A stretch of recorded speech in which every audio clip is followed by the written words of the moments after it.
This clay is dry and brittle, very crunchy. These are all scrap pieces and bits of clay that dried out. But as long as it hasn't been fired in the kiln, this can be recycled back into soft, usable clay, simply with the addition of water. And as I pour water over this, you'll actually be able to hear the clay fizzing as it absorbs the water into the clay.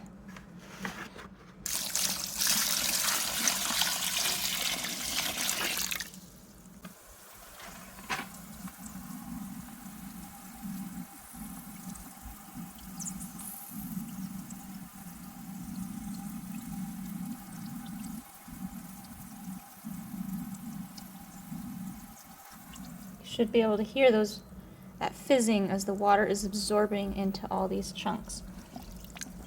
Given enough time, the water is going to soak in, and this clay is going to become wet and sticky again. Right now it's still brittle because the insides haven't absorbed all the water, but it's starting to get soft on the outside again.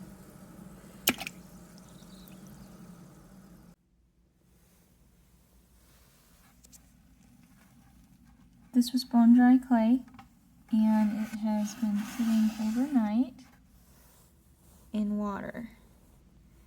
And you can see how the clay has dissolved and broken down into very fine particles in the water. And the water actually rose up to the top.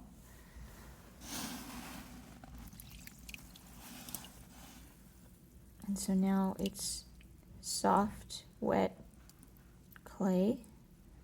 And this has too much water in it, so it's runny and it's not really holding its form. But if given enough time, you could evaporate some of that water out of it, let it air dry for a bit, and it will thicken to the point where it's workable for molding and shaping again.